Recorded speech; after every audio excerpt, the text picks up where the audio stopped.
ألا تعبدوا إلا إياه لا مانع لما أعطاه ولا راد لما قضاه ولا مضي لما أبداه ولا ساتر لما أبداه ولا مخفي لما أبداه. سبحانه خلق آدم بيده فسواه ونفخ فيه من روحه وزكاه وأسكنه الجنة ومن الخير أعطاه وعن الشجرة نهاه فجاءه الشيطان وأغراه فتاب الله عليه واتباه. أمر إبليس بالسجود له فعصاه فأضله الله وأشقاه وأبعده وأغواه وفي قصته نذير لمن خالف الله وعصاه. وله الحمد إذا أجاب نوحا في دعواه إذ أغرق قومه ونجاه إلا ابنه الذي عصاه إذ أوى إلى جبل فأرساه. وله الحمد إذ أوقظ إبراهيم من قومه وأباه إذ أخذه إلى النار فأغراه وظن أن في النار منتهاه فجاءه جبريل وناداه ألك حاجة منا تقضاه قال منك لا وإنما أسأل حاجتي من الله. فنادى النار الله أن كوني بردا وسلاما على إبراهيم إنه أواب. وله الحمد إذا أخذ موسى طفلا رضيعا ورعاه وساقه إلى حجر عدوه وآواه ومشى فوق البحر فما ابتلت قدماه. وله الحمد إذ عافى أيوب فيما ابتلاه إذ تأدب مع ربه في شكواه قال رب لي مسني الضر وأنت الإله فبدله الله خير من زوجه وأهله وأغناه. فقد كان يهجره الصاحب ويغلاه والغريب ويعيره بذلك بما أبتلاه فنجاه الله وعافاه. وله الحمد إذ بعث فينا محمدا رسول الله الصادق الأمين بن صبا يشهد له بالصدق من عاداه يأمنه من سبه وهجاه. نشأ يتيما بن صبا ومحروما من صباه لم يطيع ترضى لفقره شأباه فعليه من الرحمن ألف صلاة. ما ودعه ربه وما قلاه أغمدت بولادته نيران الطغاة وأسقطت عز والله فعليه من الرحمن ألف صلاة. فلا أيها الراجون خير شفاعة من أحمد صلوا عليه وسلموا صلى وسلم ذو الجلال عليهما لذ منذ أو تحلل محرم وعلى قرابته المقررة ثوم وعلى صحابته الذين هم والتابعين لهم بإحسان لهم حفظوا لما نقلوه منهم عنهم. إمام المرسلين بذات روحه وأرواح الأئمة والدعاة ويا شيخ التقى تفديك نفسي ونفس للزعامة والولاة فعرضنا ورؤاك فينا بمنزلة الشهادة والصلاة ولو جئنا بأنفسنا ما رددنا جميلك والحقوق الواجبات. عباد الله إن أول ما يتواصى به المتواصون ويتناصح به المتناصحون ويتكلم به العالمون ويغوص في أعماقه العارفون هو تقوى الله سبحانه وتعالى إذ ما اتقى الله عبدا إلا رشد وجعل الله له من كل هم فرجا ومن كل ضيق مخرجا. يقول الله عز وجل يا أيها الناس اتقوا ربكم الذي خلقكم من نفس واحدة وخلق منها زوجها وبث منهما رجالا كثيرا ونساء واتقوا الله الذي تساءلون به والأرحام إن الله كان عليكم رقيبا. عباد الله لقد وقفت بين أيديكم ولست بأعلمكم فقد نجهل أكثر مما نعلم ولكن قد بدا لي ولو عرضا في هذا اليوم الكريم الذي ذكر له ابن القيم في زاد المعاد أكثر من 40 فضيلة عن سائر الأيام، أن نقف عن آيات من أوائل سورة البقرة، إذ أن جميع الخلق من بغيهم وفاجرهم، من مؤمن وفاجر وموحد وكافر ومنافق ومستقيم، حوتهم أول سورة البقرة. صنف الله بها جميع الخلق من مشرك ومنافق ومؤمن. فبدأ الله عز وجل بقوله: ألف لام ميم ذلك الكتاب لا ريب فيه هدى للمتقين. لا ريب فيه لا شك ولا مرية ولا كلية ولا تحريف ولا تصحيح ولا تأويل، هدى للمتقين الذين اختصهم الله بصفات، منها أن يؤمنون بالغيب ويقيمون الصلاة ومما رزقناهم ينفقون. وإن أعظم من ذلك كله الإيمان بالمغيبات. إن الإيمان بالغيب هو الذي يورث في النفس السعادة ويلهيها عن التعلق بالدنيا من الماليات والملهيات وعن جميع القناطر المقنطرة من الذهب والفضة والبنون والزوجات.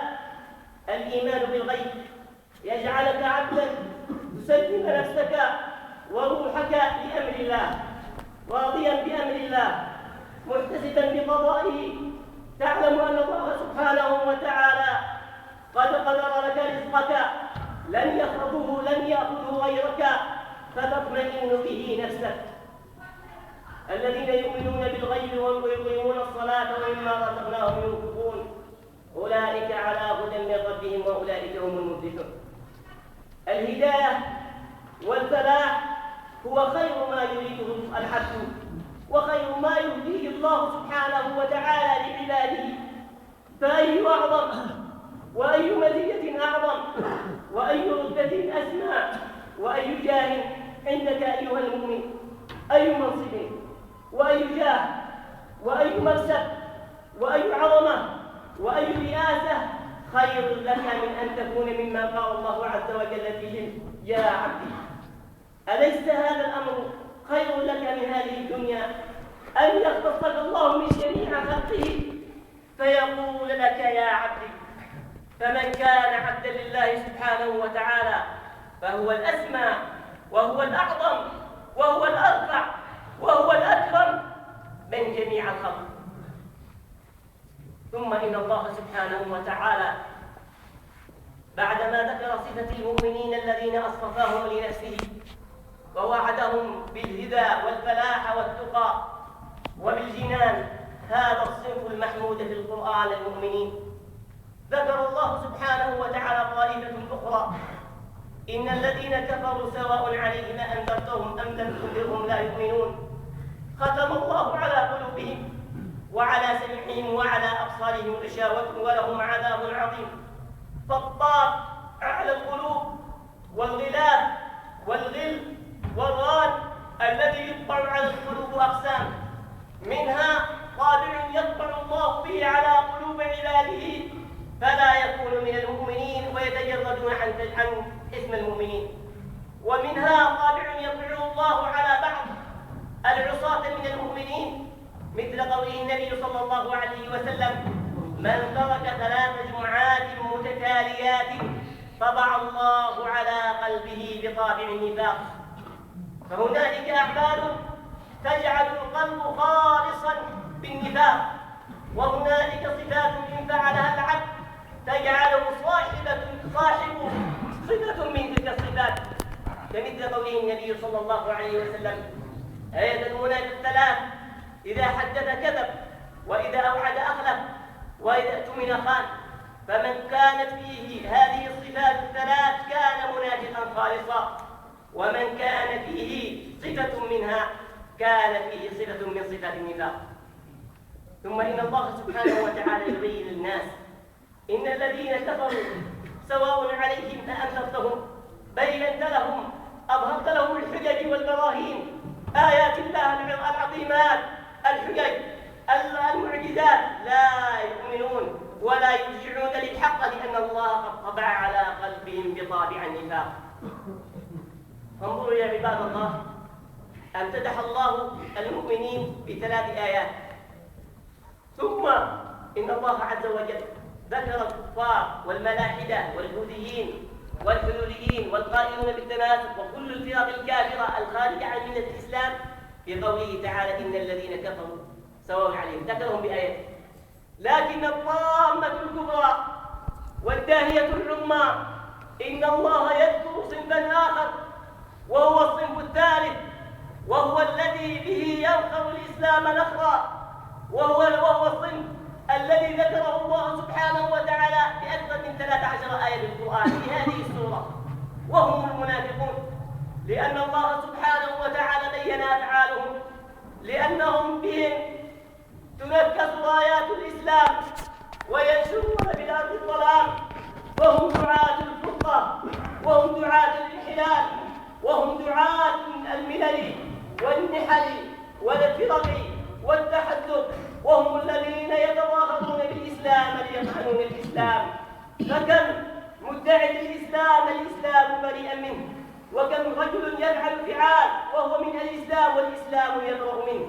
يقول الله عز وجل ومن الناس من يقول آمنا بالله وباليوم الآخر وما هم بمؤمنين يخادعون الله والذين آمنوا، وبالحقيقة أنهم لا يخادعون الله، وما يخدعون إلا أنفسهم، لأن هذا النفاق عائد عليهم بشره إلى يوم القيامة. وإذا قيل لهم لا تفسدوا ذكر الله بعض أوصافهم: إذا زجرته عن شر أو عن سفك للدم أو عن هتك للحرمات أو عن تحريف للآيات أو عن قطع للصلات أو عن إهانة للأعراض ونزع ما يجعل لسانه مضراض في هتك الأعراض، يقولون إنما نحن مصلحون، يهلكون الحرث والنسل ويقتلون ويسرقون، وإذا قلت له لا تفعل هذا قال إنما نحن مصلحون، ولكن الله يشهد وشهادته وقوله الحق ألا إنهم هم المفسدون ولكن لا يشعرون.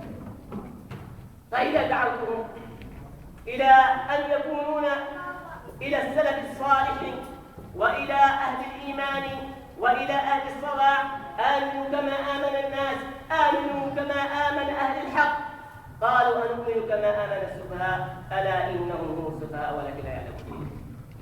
ثم إن الله سبحانه وتعالى بين طرق من طرائقهم أو من طرقهم، هم أنهم يتلونون كالحرباء، فهم في كل مقام لهم مقال. إن كانوا مع أهل النفاق قالوا إنا معكم، وإن كانوا مع أهل الإيمان وكانت الغلبة لأهل الإيمان قالوا إنا مؤمنون، وإذا لقوا الذين آمنوا قالوا آمنا، وإذا خلوا إلى شياطينهم قالوا إنا معكم إنما نحن مستهزئون. الله يستهزئ بهم ويمدهم في طغيانهم يعمهون. أولئك الذين اشتروا الضلالة بالهدى فما ربحت تجارتهم وما كانوا مهتدون. عباد الله، فما بالكم من رجل باع موجود بمفقود، وباع النور بالظلمات، وباع الحق بالباطل، خرج من دائرة النور إلى دائرة الظلام والحبور والشرور. استبدلوا الباطل عن الحق، ورضوا بالغي عن الضلال، وعن الاستقامة بالانحلال، وعن الجماعة بالفرقة، وعن الأمن بالخوف. ثم إن الله سبحانه وتعالى يصور لعباده بمثلين بالقرآن: مثل النار تشبيه بالنار، ومثل الماء. إن الله سبحانه وتعالى يضرب الأمثال، لأن العرب هم أهل اللغة وأهل الفهم وأهل البلاغة، عندما يأتيهم كلام قوي يقفون ويتأملون. يقول الله سبحانه وتعالى للمنافقين: مثلهم كمثل الذي استوقد نارا فلما أضاءت ما حوله ذهب الله بنورهم وتركهم في ظلمات وانظروا يا عباد الله، يخبركم الله عز وجل أن مثل المنافقين الذين دخلوا مع المسلمين وناكحوهم وشاربوهم وأكلوا معهم وغزوا معهم ودخلوا في مساجدهم واصطفوا في صفوفهم وقالوا للمسلمين نحن منكم وإنا إليكم وسيفنا مع سيفكم ودماءنا دون دمائكم، فإنهم لما دخلوا مع المسلمين كان لهم نورا كمثل الذي استوقد نارا، هم جعل الله لهم ذلك النور لأنهم دخلوا في الإسلام فأضاء لهم ما حولهم وقد كانوا في ظلام دامس.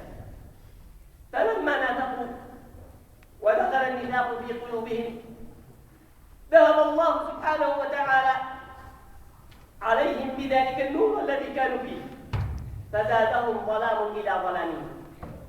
وحري بكم أيها المسلمون إذا أردت أن أبين لكم صورة بسيطة في هذا المثال ليذهب كل رجل منكم هذا اليوم، يذهب كل رجل منكم فيضع نفسه في مكان مظلم فيوقد مصباحه ثم يطفئه ثم يخرج إلى خارج فيرى أنه ازداد مع الظلام ظلام، لكنه لو كان في ظلام وخرج إلى ظلام لكاد أن يهتدي أو أن يمشي قليلا، لكن الذي يقعد في النور ثم يخرج إلى الظلام يزداد ظلاما إلى ظلامه. مثلهم كمثل الذي استوقد نارا فلما أضاءت ما حوله ذهب الله بنورهم وتركهم في ظلمات فهم لا يبصرون. عمي صم بكم عمي فهم لا يرجعون. وفي آية في الجزء الثاني من سورة البقرة فهم لا يعقلون. لكن في هذه الآية بين الله سبحانه وتعالى أنهم مع الصم الذي بهم والبكم والوان الذي على قلوبهم والعمى الذي على عيونهم فهم لا يرجعون مهما قلت لهم وبينت لهم الحق فإنهم لا يرجعون إلى الحق ولا يهتدون إليه. أقول ما سمعتم وأستغفر الله العظيم لي ولكم.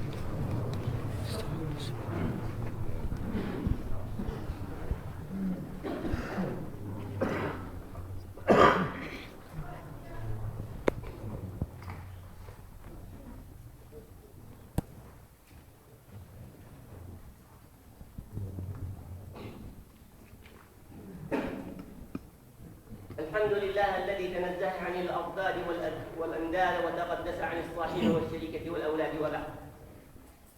عباد الله، ثم إن الله سبحانه وتعالى بعدما ضرب لكم أيها المؤمنون بصفات المنافقين بالمثال الناري أي النور، ذكرهم الله تعالى بمثال آخر وهو المثال الثاني أو كصيب من السماء فيه ظلمات ورعد وبرق يجعلون أصابعهم في آذانهم من الصواعق حذر الموت والله محيط بالكافرين.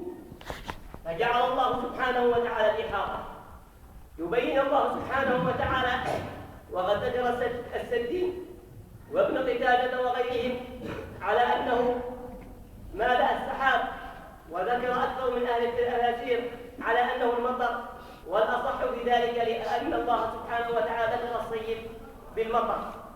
فالصيب يا عباد الله هو المطر.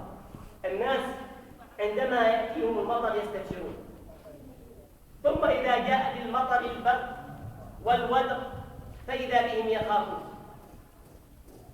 فبرغم أن الغيب رحمة، ولكن في كل رحمة نقمة إذا تحولت إلى عذاب.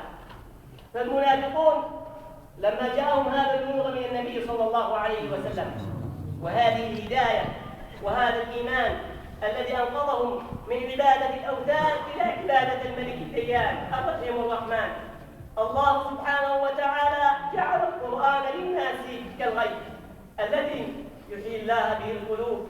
أحيا الله بالقرآن وبالإسلام قلوب كثيرا من الناس. وبرغم إذا جاءت به القوارع والبوارق والأوداق فإن ذلك قال أهل العلم بما فيه من التهديد والوعيد والإنذار والتهديد والوعيد في آية القرآن. فالغيب هو القرآن والرحمة لعباد الله سبحانه وتعالى. لكن لما نزل هذا الحق إلى الناس إذ بطائفة من المنافقين يجعلون أصابعهم في آذانهم خوف من الصواعق، أي آيات الوعيد والتهديد التي في القرآن، والوعد والإنذار الذي أنذرهم الله سبحانه وتعالى، وذكر النار وتخويفهم بها. يجعلون أصابعهم في آذانهم من الصواعق، أي من الآيات والعظات التي تدحضهم وتبين ضلالهم وشركهم. يجعلون أصابعهم في آذانهم والله محيط بالكافرين. ثم إن الإحاطة يا عباد الله أعظم من الإدراك. عندما تبع فرعون وجنوده موسى، ووقف موسى والجند من ورائه والبحر من أمامه، لم يقل إنا محاطون، بل قل إنا مدركون، لأن الإدراك لا يكون كالإحاطة.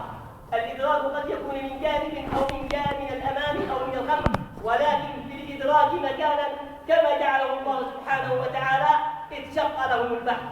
لكن الله سبحانه وتعالى عندما يقول وأحاط بهم، فالإحاطة ليس فيها مكان للهروب أو الليل أو التنهي أو الشرب. فالإحاطة عندما يحيط الله سبحانه وتعالى بعبد أو بمشرك أو بظالم، فإحاطته تكون من جميع الجهات فلا يفلت منها أبدا. يكاد البرق يخطف أبصارهم كلما أضاء لهم مسجد.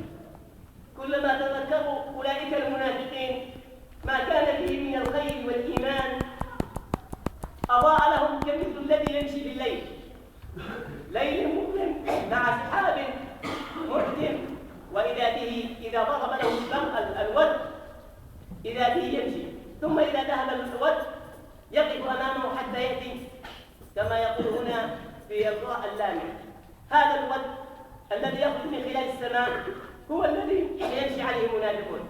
فجعل الله سبحانه وتعالى في هذا المثل أي أن إيمانهم كمثل ذلك الود، على قدر إيمانهم يضيق لهم الطريق، فإذا غاب ذلك الودق من السماء وقفوا أمامهم حتى يأتي ودق آخر فيضيق لهم الطريق، فهم يمشون تارة ويقعون تارة، فإيمانهم على قدر أعمالهم، فمنهم من ينير نفسه ومنهم من ينتظر يوم القيامة ليلتمس له نورا من غيره وأنى لهم ذلك النور.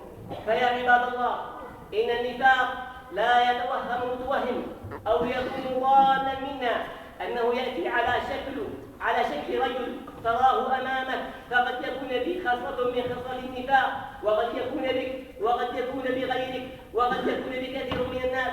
وما أكثر فلان أن يقول لك غدا سيأتيك ثم لا يأتي، وما أكثر أن يعطيك رجلا بمال فيقول سأعطيك سلفتك يوم كذا ثم يحلف. فهذه كلها أفعال من أفعال النفاق، السكوت عن الحق وعدم الرد على المنافقين أو على الذين يفعلون بالإسلام نوع من النفاق. المراءة والمجاملة والمحاباة نوع من أنواع النفاق. كذلك عدم الغيرة للحق وعدم الانتصار للمسلمين وعدم الأمر بالمعروف والنهي عن المنكر من أجل عدم إغاظة بعض قوم أو التماس رضائهم نوع من أنواع النفاق. فلذلك يا عباد الله، نحن في زمن كثرت فيه الفرق والملل والمحل، فجعل الناس لا يعرفون الحق طريقا. هذا فيقول أنا صاحب الحق، وذاك يقول أنا صاحب الحق، وذاك يدعي أنه صاحب الحق، وذاك يدعي أنه طائفة ناجية، وذاك يدعي أنه المستقيم، وذاك يدعي أنه المختار. وليس يا عباد الله هذا بجديد في هذا العصر، فقد كان قبل 1200 سنة جاء رجل للإمام مالك في القرن الثاني في عصر التابعين بعد موت النبي صلى الله عليه وسلم، وقد احتار رجل من التابعين فجاء وقال يحتار ذاك مرجئ وذاك قدري وذاك رافضي وذاك متناسق وذاك حبوبي وذاك برمجي وذاك جهمي، وكلهم يقولون نحن أهل السنة والجماعة، نحن أهل الحق. فقال لا حول ولا قوة إلا بالله. فذهب إلى الإمام مالك بن أنس فقال له يا إمام مالك، أنا أريد أن أسألك سؤالا أجعلك فيما بيني وبين الله حجة إلى يوم القيامة. قال الإمام مالك لا حول ولا قوة إلا بالله، فاسأل. قال له من هم أصحاب الحق؟ كل يدعي أنه الحق. قال له قال له هم من هم أصحاب الحق؟ قال هم الذين ليس لهم اسم يتسمون به غير اسمه. ليس الاسم الحق الذين هم من أهل الحق والطاعة هم لا يؤخذ بهم، كما قال ميمون بن مهران: إياك وكل هوى يسمى بغير اسمه. فيا عباد الله، إن وجود التقوى والرجوع إلى الله سبحانه وتعالى وترك المحاباة والمجاملة والغيرة للحق هو ذلك السبب الذي فيه تلتحم القلوب وتجتمع على الألفة والمحبة وعلى الصراط المستقيم. فقد ذكر ابن مسعود في الحديث الصحيح قال: خط النبي صلى الله عليه وسلم خطا طويلا. قال: ونحن ننظر حوله. ثم قال: خط النبي صلى الله عليه وسلم خطا طويلا، ثم خط من كل من ذلك الخط خطا كثيرا. فقال النبي صلى الله عليه وسلم: إن هذا صراطي وإن هذه السبل ما من سبيل إلا وعليه شيطان يدعو له. فلذلك أنصح نفسي وإياكم بالعودة إلى الحق والرجوع إلى الله والتوبة والمسامحة والعفو، ونزع البغضاء والغل من القلوب، والأخوة والاجتماع على الطاعة خير من الاجتماع على الفرقة، والرجوع إلى السنة خير من الاجتهاد في البدعة، والرجوع إلى الحق خير من التمادي على الباطل. اللهم صل على محمد وآل محمد كما صليت على إبراهيم وعلى آل إبراهيم، وبارك على محمد وعلى آل محمد كما باركت على إبراهيم وعلى آل إبراهيم. اللهم لا تدع لنا في مقامنا هذا ذنبا إلا غفرته، ولا هما إلا فرجته، ولا دينا إلا قضيته، ولا مريضا إلا شفيته. اللهم داو القلوب وداو كل اسم مدعو، وعافينا من الذنوب والبلايا والخطايا من عافى من البلايا. اللهم اجعلنا على الصراط المستقيم واهدنا إلى صراط المستقيم. اللهم ارزقنا الجنة وما قرب إليها من قول وعمل، وجنبنا النار. اللهم حرم وجهي ووجوهكم جميعا على النار يا أرحم الراحمين. اللهم انصر الإسلام والمسلمين، اللهم انصرهم في كل مكان، اللهم كن لهم نصيرا يا أرحم الراحمين. فليس لهم في تقابل الأمم إلا أنت، فأنت لا تغفل. فعجل بنصرك يا أرحم الراحمين لكل إخواننا في بقاع الأرض من أهل الإسلام وأهل الصلاح يا أرحم الراحمين. وأقم الصلاة.